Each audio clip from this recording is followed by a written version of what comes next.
We'll begin with a beautiful shot. This is from yesterday in Holland. Once again, boy, Holland has a lot to offer in the past weekend with the Holland Tulip Festival going on. Of course, some of the most beautiful beaches in West Michigan can be found out there as well. Look at that sky scene. Just a lot of high-level clouds out there. Enough wind to fly a kite. Kid making a hole in the sand. Why not? Digging a hole. Why not? We have East Grand Rapids. Here's a live view. And look at this. We're quarter after 5 o'clock in the morning. We can already see twilight. This time of year, I just love.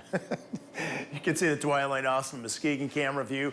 Some high-level clouds associated with that twilight now emerging. 51-degree temperature in Grand Rapids, also in the Battle Creek. There are some 40s out there, such as South Haven at 46 degrees, 45 in the Big Rapids area, and 49 in Kalamazoo. So we're running cooler right now compared to yesterday at the same time. Wind is fairly light out of the east. It's going to be out of the east throughout the day as this area high pressure slowly migrates eastward.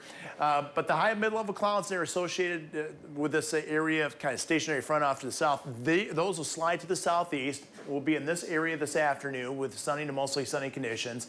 But the big story is going to be in the Central Plains. A lot of severe weather expected throughout Kansas, pretty much in the heart of the nation, right down through Oklahoma. And we're talking about long track potential tornadoes out there, very significant outbreaks. So this is going to make headlines today, unfortunately, and not in a good way. For us, though, we're going to squeeze in another really nice day out there with that sunshine building in and this high pressure and control for one more day. That changes tomorrow with an approaching warm front, and that storm system will likely bring a line of some showers, some embedded thunderstorms throughout, I'd say, later in the morning hours towards a noon time frame.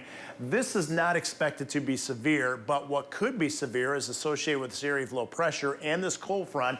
This is the 6 o'clock time frame, so later in the afternoon into the evening hours, we have the chance of some severe weather, but it's only a 1 out of 5 category. A greater threat will be further south of us throughout to Indiana and also into Ohio, Kentucky, but still we'll have to keep an eye on it. In terms of the rainfall all over the place, which is pretty common for when you have several rounds of convection, some areas will get a lot, in some areas not as much. So I would say the range anywhere from about a quarter to at least an inch in some areas. Back and forth. Every other day we have a chance of showers out there, but notice how temperatures really take a dive after Wednesday, so much cooler air moving in tail end of the weekend and next weekend. Tom, how's it look on the roads out there? Right now, things are looking pretty good out there across area roadways. Obviously, we are working with clear and dry conditions for your morning commute, so weather really not going to be a factor for us this morning, at least in a negative way.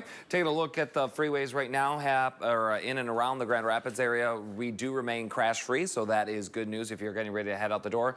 There had been some scheduled construction to go into place between 68th Street and 84th Street, but that looks like it's been delayed by at least a week, so that will not be going into place at all today. Keep in mind, we're still working with the double lane closure of southbound US 131 beginning at Ann Street. Here's the S-curve in downtown Grand Rapids. Right now, looking just light traffic. We also have the double lane closure of northbound US 131, right where it expands into 4 lanes there. After Ann Street, the ramp to eastbound and westbound I-96 from northbound US 131 also closed at this time. I'll have another update for you coming up in about 15 minutes. Teresa and Donovan.